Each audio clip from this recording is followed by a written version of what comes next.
Hello and welcome back to All for United. I'm joined by a brilliant panel of guests, and we're going to discuss the Euros today instead of Manchester United. It's going to be a nice little break from the we won't call it the pain of last season because it was an alright season, but you know what I mean. Nice to be talking about something else. So I'm joined, as I said, by a brilliant bunch of guests, and we're going to be going over the Italy-Turkey game. So 3-0 to Italy.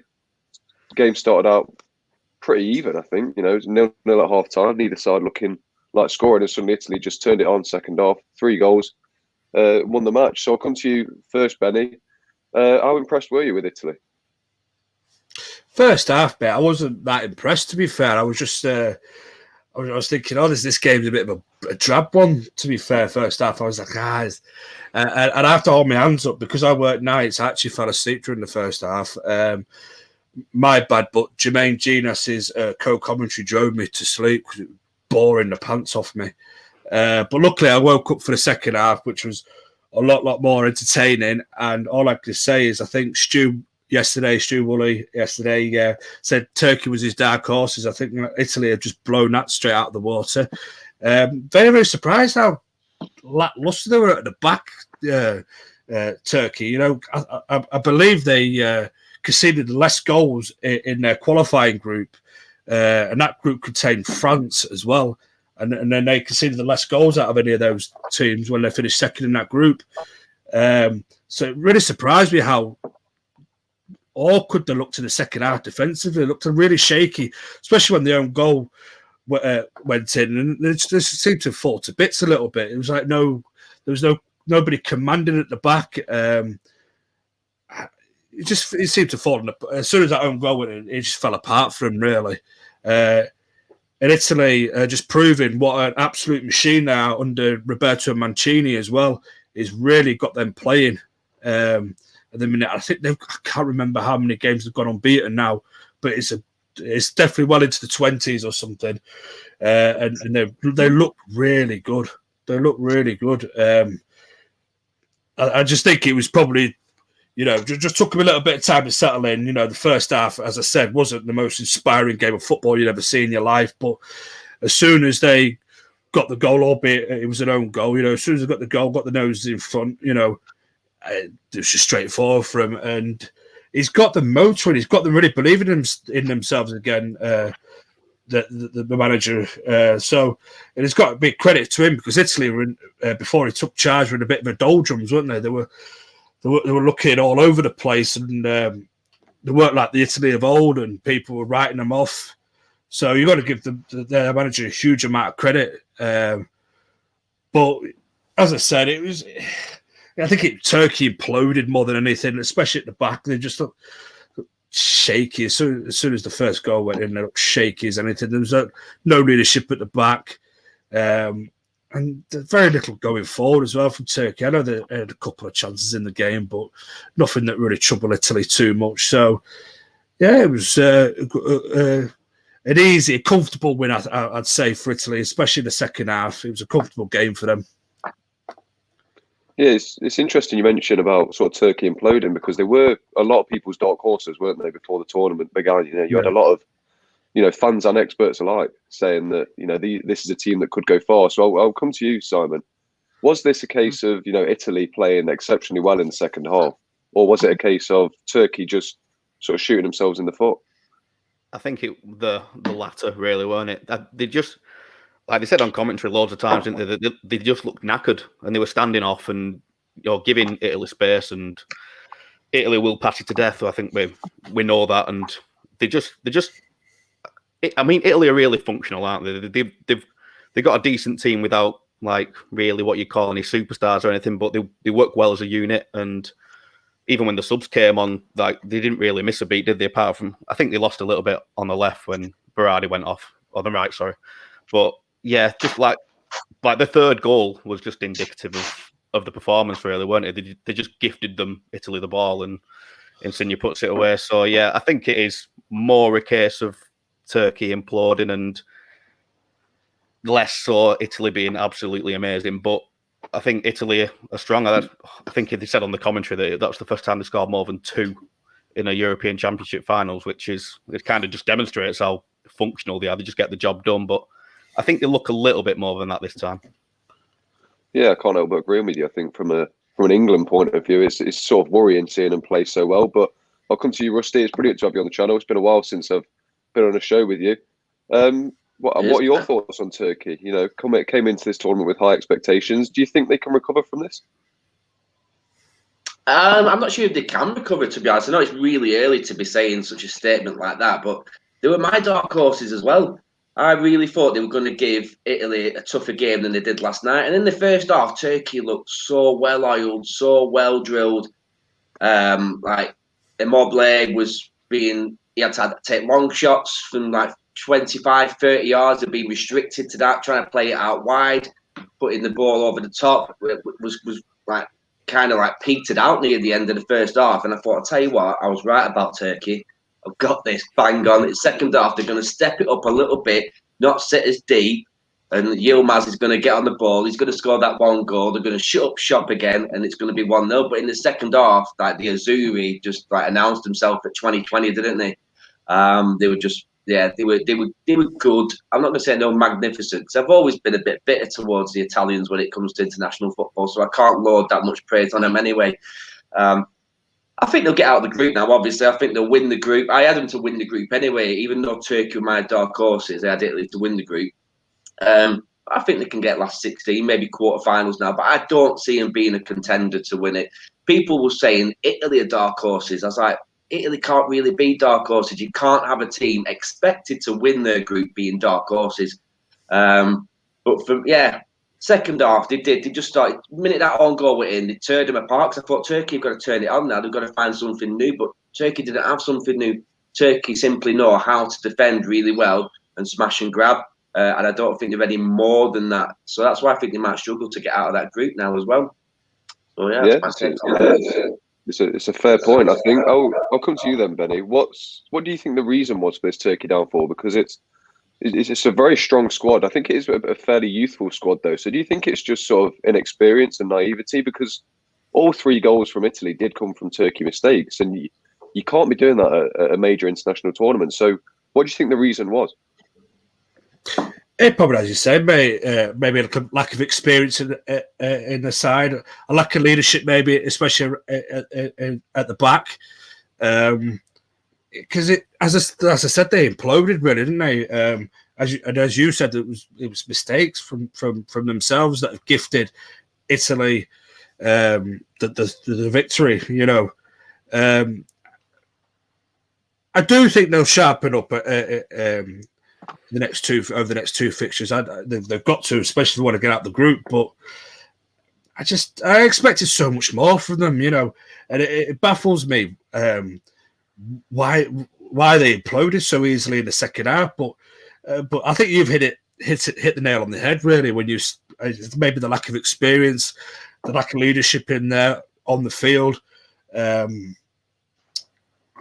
It baffles me, mate, because honestly, I was expecting to see Turkey really take to Italy last night. You know, really give them a good game of football across 90+ minutes. You know, and it didn't happen.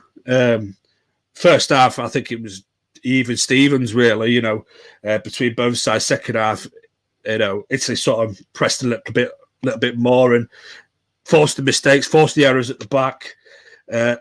And got themselves the 3 goals that they got. But you know, I just expected so much more from them. So it baffles me a little bit. Not that I'm a great watcher of the Turkish national side, but I definitely expected a little bit more from them. 28 games, Ben, as well.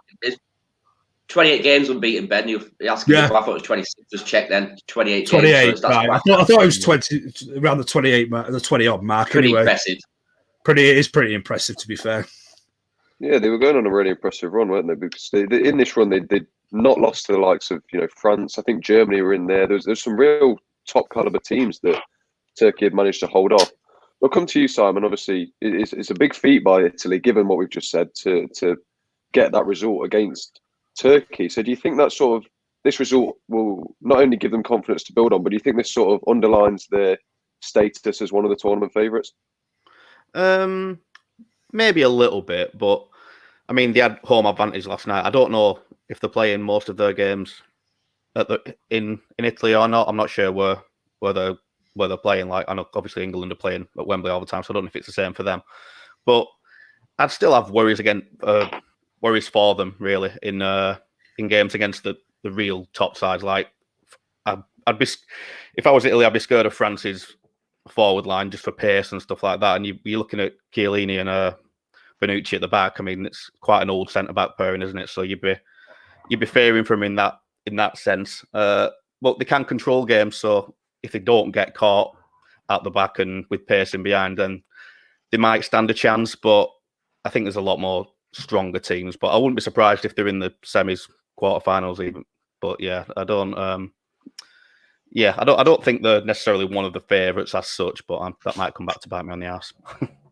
Yeah, only time will tell. We'll come back in 2 weeks when they've been knocked out, and we'll say how right you were. But Rusty, just to end us off on Italy, then, is there sort of big strong points in their team that you can pinpoint that should England come across Italy, really need to be targeted? I think Simon is on the head there. Their defence is a bit lacklustre. Chiellini's getting a bit old now. He was a great player. He still is a great player, but he's coming back off a year and I don't know, 16 months out with a cruciate ligament injury. I think that's their weakness as much as it is possibly England's weakness as well. But our front line is just absolutely amazing. I think if we came across an Italian team, we'd just unpick them. We wouldn't give them the time on the ball that Turkey give them. We wouldn't sit back like Turkey did either. I think we'd absolutely rip them apart. I really don't rate the Italians, to be honest. And if they go on to lose the next 2 games, is it Wales and Switzerland in their group? Then I won't be surprised either. This match, for me, being completely blinkered by the fact I don't like Italian football at all. But no, I don't see him in the semis. I don't see him in the final. And I think your bigger teams like England, France, Belgium, teams that have got great attacking prowess will easily unpick them. Yeah, fair enough. I thought that watching that yesterday as well, I thought, I'll actually ask each of you, do you think watching that game, because I wasn't blown away by Italy at any time, do you think you can only really get a fair judgment of them when they come up against some of the best teams? Because obviously we know Turkey are good, but they're no Germany, they're no France. I'll come to you first, Benny. Do you think it's unfair to judge them yet? I think so, mate. So it was the tournament opener. Sometimes tournament openers can be a little bit slow to get started. You're never really showing your best in your first games, I don't think. We have to look back to England in Euro 96, I think, against Switzerland when it drew 1-1. England weren't very impressive that day. And then as the tournament got as it got to the Scotland game and they won 2-0, and then the tournament went on, England grew and grew and grew. So I think it's a little bit too early to judge, I think, how good this Italy side will be. However, I do agree with you when you say when they come up against the best sides, if that is to happen, they will be tested a lot more, especially, as Rusty said, against the teams that do like to attack, your Englands, your Belgiums, your France. When they come up against the heavyweights, the questions will be asked of them, and we shall wait and see what the answers what answers they will provide. But I'm like Rusty. I'm not a great big fan of this Italian side. I think they could be got at the back. They've hardly got any pace. I mean, Chiellini, he must be drawing his pension soon, that kid. But I think if England, let's put it this way, if England came up against Italy at some point in this tournament, I think we'd just blow them away with sheer pace. The sheer pace that we've got in the forward positions, we'll just blow them away. Well, you like to think we'd blow them out of the water anyway. They ain't going to cope with us. But then again, the one thing you can never begrudge Italy is they know how to defend. So. But we'll see, mate. I think time will tell as the tournament goes on, because, as I always say, to be the very best, you've got to beat the best. So we shall see. Yeah, I think that's fair enough. Well, we'll quickly go over the games today because it's a big day of football, especially for the home nations. Obviously, Wales playing Switzerland at 2:00 in the other game in that group, now that we've had the opener. So I'll come to you first, Simon. What are you thinking of Wales' chances today? I don't know. I mean, Switzerland are similar in a way to Italy, aren't they? In the way that they always seem to be there or thereabouts without being anything too flashy. And Wales are kind of relying on players that are half fit all the time. Like, I mean, I don't know what Gareth Bale's status is as his fitness at the moment, but Aaron Ramsey, they're doing everything they can to keep him fit. I think he's only started like 20 odd times for Juventus this season, in the league at least anyway. So yeah, I mean, when they're your key players and they're, possibly not even fully fit, they might struggle a bit. But again, Switzerland aren't the most special outfit. I think they're probably reasonably evenly matched if everybody's fit, but I think it's just going to depend on the fitness of the key players, really. So I think time will tell. Well, I think we'll know more today where they're at, but I think they'll feel, if they can put a decent performance in again today, I think they'll feel confident after seeing Turkey last night that they can do something against them. Yeah, absolutely. And you mentioned, a couple of their star players. I'll come to you, Rusty. We'll keep it United related. One of their star players now is Dan James. Whether he's a starter at United or not, he's a big player for Wales. So do you think he could be one to look out for this tournament? Not necessarily one to look out for. That's up to him as well, isn't it? If he wants to go out there and show Man United possibly what they've been missing this season. And I know a lot of Wales players tend to, when they put on the shirt, just up the game a little bit more, don't they? I think Dan James is one of them. Gareth Bale's another.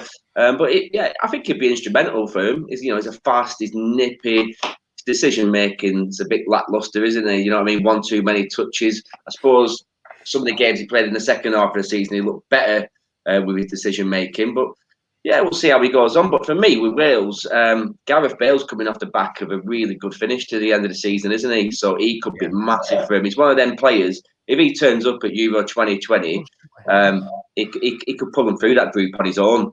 Basically, they've got a decent outfit, Wales. I reckon now, after watching Turkey last night, even though I think Turkey will bounce back, Turkey will cause problems for these two teams.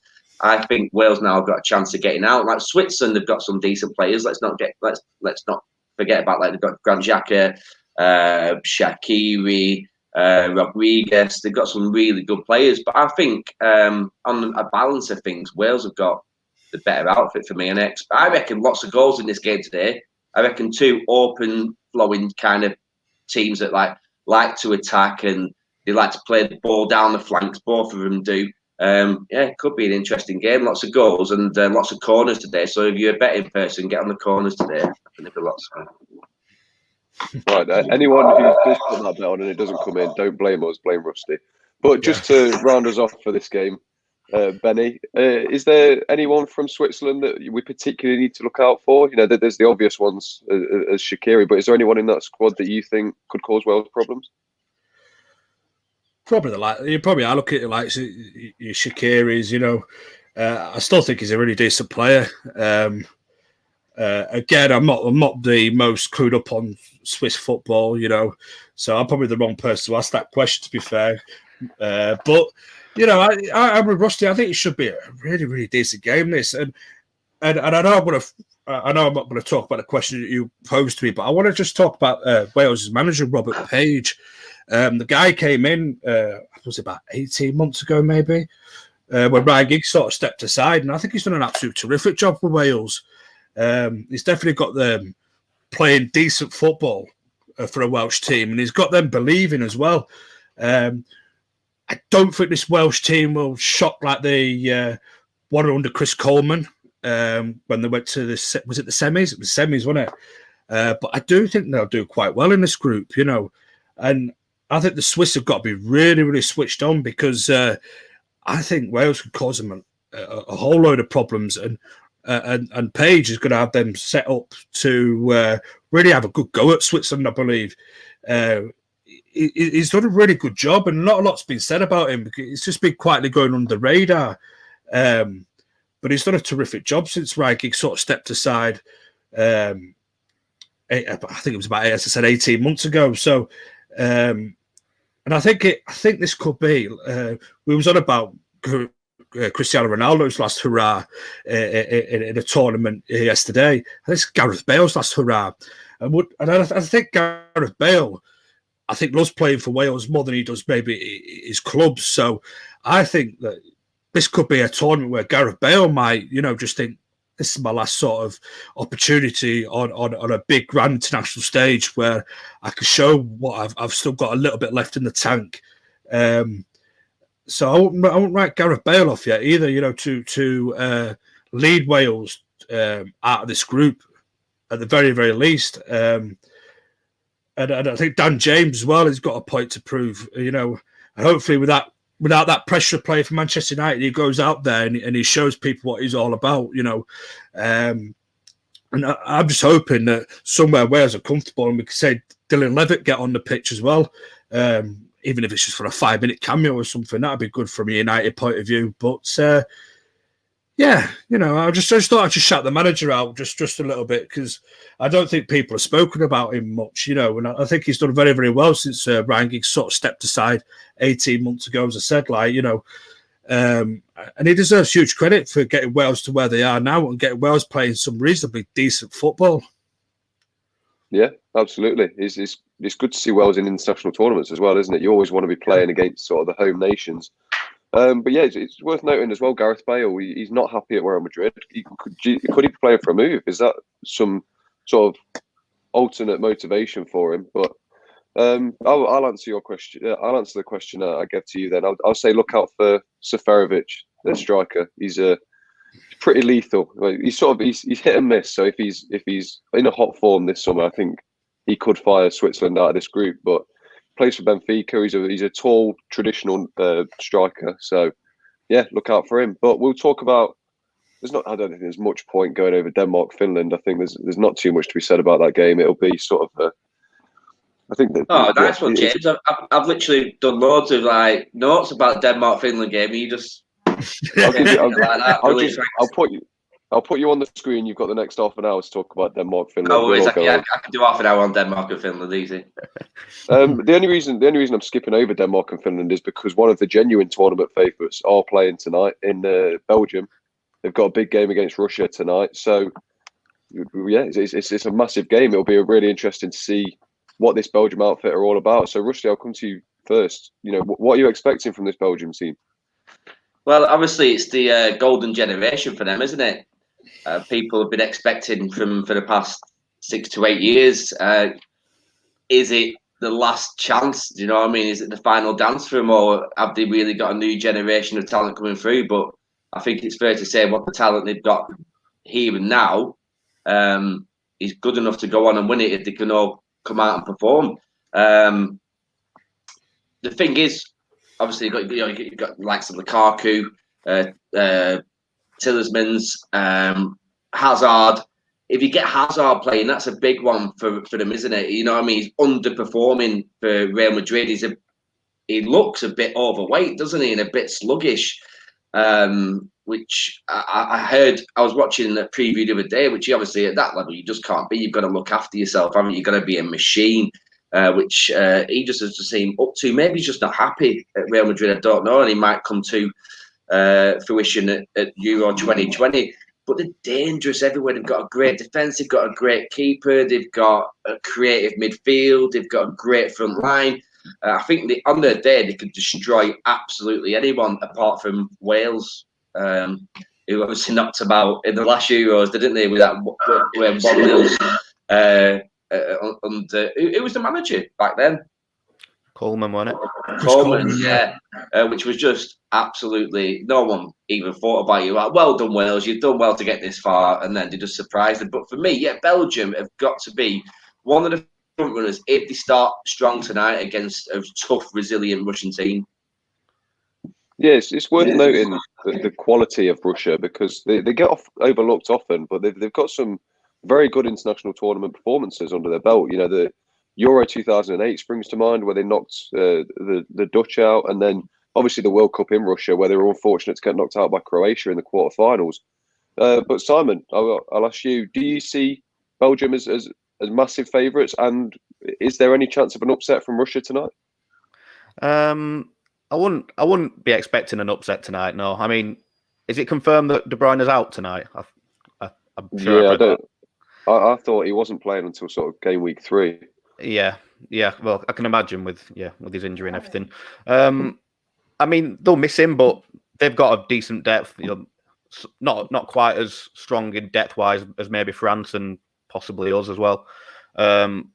So they should have enough to cope with that, I think. But I think they're definitely one of the favourites. I mean, the number one ranked in the world for a reason, because they've got quality players and they always find a way to win, don't they? But yeah, like's been said previously, it probably is the last hurrah. So maybe it is extra motivation as well to to really go far in this. I mean, they did well in the World Cup, didn't they? What did they do in the Nations League? I've forgotten. I can't remember how they've done in them. I think they were pretty unremarkable, to be fair. Yeah, but they got through our group, didn't they, against us in the last Nations League as well? So I think they're in the finals, aren't they, next time? Well, yeah, it's quite a solid team, and it's been together quite a while now, hasn't it? Under the same manager as well, so they've got that on the side as well as for consistency. So no, I'm not expecting an upset tonight, but they are going to have to learn to be without De Bruyne, because any team that loses Kevin De Bruyne obviously suffers a little bit, don't they? Yeah, absolutely. We saw that with City as soon as he came off in the Champions League final. But Benny, just to round us off for this game, then, are there any key players in this Belgian team now that De Bruyne are out that can really step up and take the mantle like he would? Probably looking at Hazard, he's had a bit of a tough time at Real Madrid. He's not really set the world alight there, but I think he's become like the forgotten man, if you like, for Belgium. But I thoroughly expect him to shine in this tournament, come and prove people wrong, show what he's all about again. Hazard from Chelsea, that we all like, sort of, No, I wouldn't say admire, because I didn't like the guy, cheating little bastard, when he kept throwing himself on the floor too much. But he's a good player. And if we consider the Hazard from Chelsea, Belgium, I think he could be the one that could be a catalyst for Belgium to go far in this tournament. Especially when we don't know when De Bruyne will be back. I'm assuming he'll be back at some point in the group stages. I don't think he'll be out for too much longer if he's not playing tonight. But the big man, Romelu Lukaku, when I said this yesterday, I had him down as my top goal scorer in this tournament.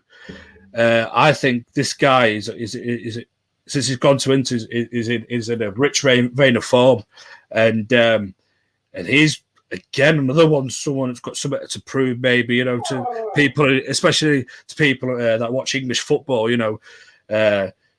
He's going to want to have a solid tournament, just to say, look, listen, I'm back, don't ever doubt me again. I just think, you look at Belgium, class all over the pitch. I know, I think somebody said yesterday that they're aging a little bit now, so this could be possibly their last chance for silverware, before that sort of golden generation starts to break up a little bit. So it's going to be interesting.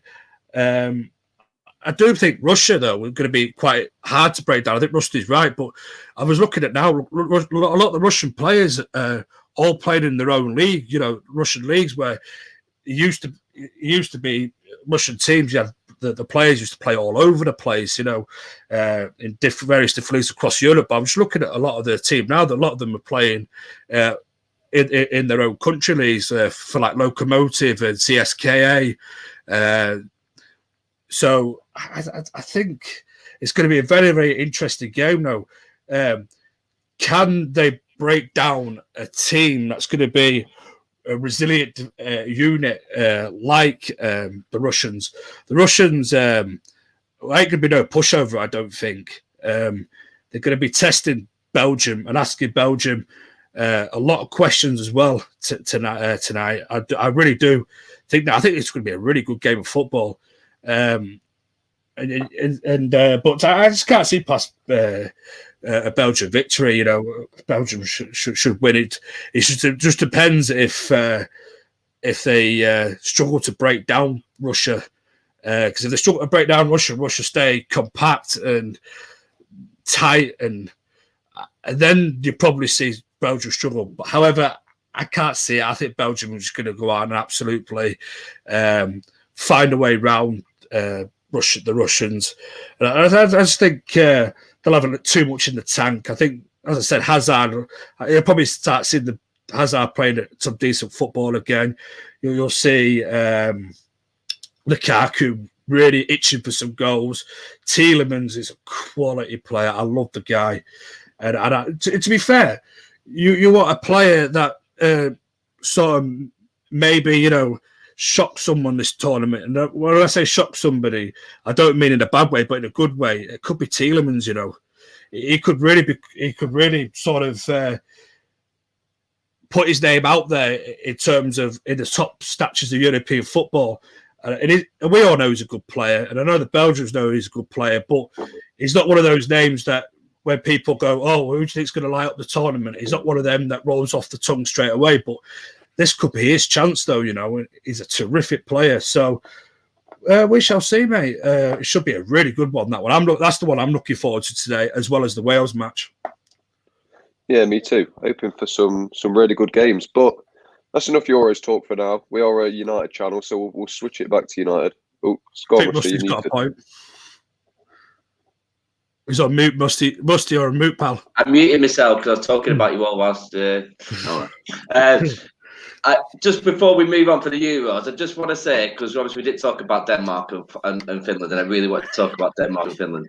I highly rate their young striker, Dolberg, up front, and I reckon he's going to have an amazing tournament. He's only young, he's really young, I think he's like 17, 18, plays for Nice in League One. I think him linking up with Eriksen and Janssen, they could be dark horses. So I just wanted to get that in because I wanted it to be on record that I said this, and I think Dolberg could bag quite a few goals in this tournament, so one to watch for me. Yeah, I remember the name. He used to be at Ajax, didn't he? He was a really young prospect. Yeah, he can link up with Poulsen up top. Poulsen from RB Leipzig. I think. Yeah, they're definitely dark horses. I expect him to completely wipe the floor with Finland, to be honest. Yeah, I think it'll be a bit of a no. They don't lose a lot of games. I think they've only lost twice to Belgium, and then that's about it for the last 20 games or so. So, they also another one of those teams that just knows how to grind out victories and is always there or thereabouts, aren't they? Definitely. Yeah, I think they're always one of these teams that go into tournaments as sort of slight underdogs, and they just never quite seem to perform on the big stage, do they? I think that's their downfall. So it'll be very interesting to see whether they can finally do it. Obviously, senior players like Eriksen will hopefully lead them through it. But like I said, we will talk about United briefly because the big news recently was Jose Mourinho's comments. He just keeps coming back like a bitter ex, doesn't he? So he's been on. I think it was TalkSport. I think he's employed by them now, isn't he? And there was sort of highs and lows from the United point. So he was waxing lyrical about Dean Henderson, saying how he thinks he's ready to be number one, not only for England but for Manchester United as well. Thinks he's a good enough keeper. He definitely will be an incredible keeper in the future. And he followed that up by saying that he wouldn't take Luke Shaw over Ben Chilwell in the England's starting 11. He basically listed through all the attributes of a left back and said Ben Chilwell was better in every single one. So I'll come to you first, Simon. Has he got a point about either of these, or is this just sort of a bitter ex sort of thing?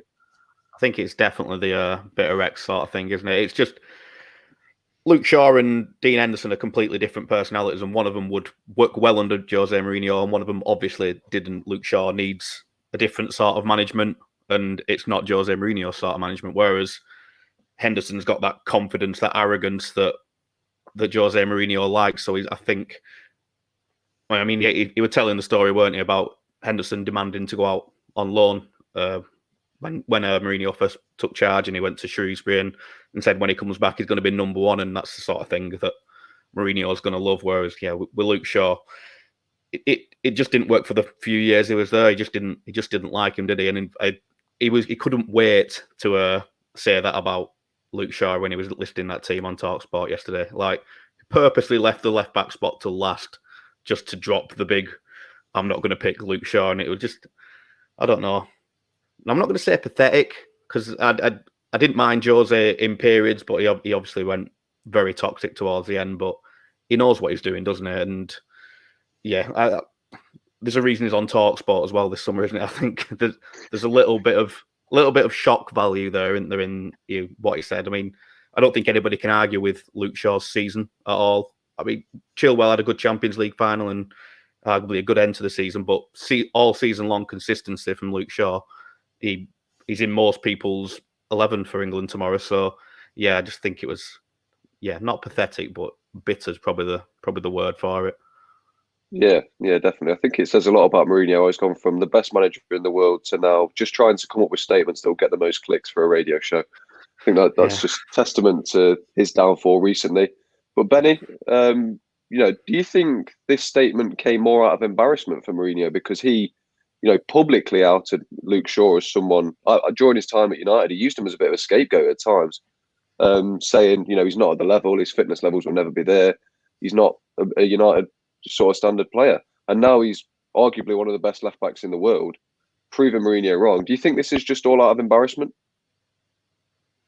It probably is, but Jose Mourinho, it's all about him. He'd use that sort of embarrassment to his advantage. Any advantage you get in to have another slight little dig at Luke Shaw by saying that Ben Chilwell is better in every other aspect. In his game at left back, I don't know what Jose Mourinho has been watching if he thinks that, but I don't get me wrong, I do like Ben Chilwell, but I don't think he's been on Luke Shaw's level this season. Not a chance. But it's just typical Mourinho, isn't it? But once you dislike somebody, that's it. You're always on his dislike list. You could win World Player of the Year, and Jose Mourinho will still not like you. Find reasons why not to like you. It's just a typical Jose thing, and I find it amazing that he's on such a channel like Talk Sport, where most of them are all anti-United as it is, So he'd probably fit in well in there in that respect, with his comments about Luke Shaw. But I don't know, mate. It's just one of those, isn't it? Like you said, it does sound like the bitter X at times, doesn't it? If he was bad enough, he'd say, "Oh, I'm glad that Luke proved me wrong." I hold my hands up. I'm glad he proved me wrong. He's had an excellent season, but he can't even say that. He has to find a way to have a little of a sly dig at him, just by trying to say that Ben Chilwell is better for him, and is in every way, And I'm thinking, mate, just move on. You might not like the guy, but at least give him a little bit of credit. And that's the problem with Jose Mourinho, is as much as he stands by the players that he loves, he will quickly destroy any player that he doesn't like, and he'll find ways to do that. No matter, even if he's not in charge of that football club anymore, he'll still find ways in the media or via some sort of outlet to make sure he always gets in a sly little dig at the players that he doesn't like. And I just feel sorry for Luke. The guy's had a tremendous season, and the last thing you want before England go into the first game of the tournament tomorrow is to see that Mourinho's been at it again. But then I hope in that respect that Luke Shaw takes them words, and I'm pretty sure he will start tomorrow and just ram them down Mourinho's throat by having a good tournament. Yeah, I definitely hope so. I think Luke Shaw's that type of character, isn't he, as well? He thrives on being knocked down, doesn't he, in that sense? But just to round us off then, I'll come to you, Rusty. Just a similar sort of question about Luke Shaw, what are your thoughts on Mourinho's comments? And then just to sort of extend on that, is it promising for you that Mourinho, who clearly hates United so much, is still saying such good things about Henderson? Is that promising in your eyes? Do you think that says a lot about the ability Henderson actually has? Couldn't give a shit what Mourinho's saying. Don't even know why we're talking about him, lads, to be honest. He needs counselling. He does. He needs to go to some kind of like mental health retreat centre, for like healing addiction, because he's clearly got an addiction to being a first-class fucking knobhead. His comments about Luke Shaw are literally what the lads have covered, just bitterness and like some twisted kind of like horror that's going on in his head because he's seen Luke Shaw do so well, and I seen somebody comment, Jose must be hurting that Ollie turned Luke Shaw into the world's best left back. Ollie didn't turn him into that. He just gave him the belief and the coaching that he needed to come back to that. Because before his injury, Luke Shaw was absolutely unreal. His injury set him back a little bit, and he didn't have the right guidance in place to bring him back to find that form again. And Ollie has done that ugly bird. That's what Ollie's done. He's put belief in him. He's shown him that he can do it. So fuck yours. It's all about Ollie. Ollie's brought it forward. Ollie's the man we should be talking about, not some fucking ex-wank manager who had, at the time, I loved him because he was United manager. Didn't like some of the things he did. Didn't like how toxic he was. But now he's gone. I'm happy to fucking slag him off until I go blue in the face. Thanks, Jarvis Cocker, for the it's cool shirt. And don't take anything away from Ben Chilwell. Absolutely great player. Probably more of a defensive left back that Jose would like to see his squad as to Luke Shaw, because Luke Shaw likes to attack, doesn't he? He likes to get down the flanks. He likes to create chances. He likes to go on runs. That's something that Jose really likes, you know what I mean? Because that's beautiful football. Mourinho plays boring, old, lethargic, historic football. What was the question now? Because it just winds me up. I've just been waiting to blurt. What was the other question? We'll go on a positive note. What are your thoughts on the comments about Dean Henderson? Dean Henderson, again, I couldn't give a shit about Jose's comments about Dean Henderson. Ollie's done a great job by recognising that Dean Henderson needs to come back. He needs to be playing at a higher level. He needs to be experienced around players like De Gea, Lee Grant, even Romero. Playing in high-profile games so he can get better. I think Endo's going to be great. De Gea is still my number one, but couldn't give a shit what Jose said again. Ollie is the man here. Ollie's brought him in. Ollie's seen that he needs to be playing at this high level, and that so he's still a young keeper, and I think he will develop into a great number one. I do hope so. So yeah, that's it for me. Fuck yours, I think whoever's in charge of the Jose fan club has got no worries that you're going to come and take the seat, have they? At all. But that is just about all we've got time for. Before we go, obviously, big game for Wales today, so we'll get a prediction from each of you. We'll go the usual final score and first goal score. I'll come to you first, Benny. Going to go 2-0 Wales. And I'm going to go Dan James for the first goal scorer because we are United. I'd love to see Dan James do well. Me too, mate. Me too. What about you, Rusty? I will go, because I said goals galore, didn't I? I'll go 3-2 Wales. And I'll go Dan James as well, because it'd just be nice, wouldn't it, for him to score the opening goal for Wales at Euro 2020. Give him a bit of confidence. He might go on to have a great tournament. So 3-2 Wales, Dan James, first goal. I'm hoping some of these come in. Looking like exciting games. Simon, just to round us off. Well, I can't not say Dan James now, can I? So I won't let the side down. I'll say Dan James score first, but I fancy a draw today. I think 1-1. So sorry, Wales. Also, yeah, Switzerland are my sweepstake team, so I need them to do something at least. I've got them as well, Simon. Nah. I've got Netherlands. I've got North Macedonia and Switzerland. Got to pay a tenner for that tomorrow. You want to be having words. That's got to be a fix, surely. Yeah, will be. I'll go with 1-0 Wales. I think it'll be a tight and tense affair. I think, especially with the nerves that both teams will be feeling. And I've got to go Dan James to score, haven't I? United lad, we've got to back him. Right. It's only right. But that just about brings an end to our show. So massive thank you to my three panellists. It's been brilliant to have you on. Thank you for making my job a lot easier as host, and massive thank you to everyone who tuned in and contributed. Be sure to let us know what you think the score will be for all the games actually today in the comments section. But without further ado, we'll end it there. So thank you very much for watching. Be sure to like and subscribe, and we'll be back tomorrow with another one of these, I think. So see you next time.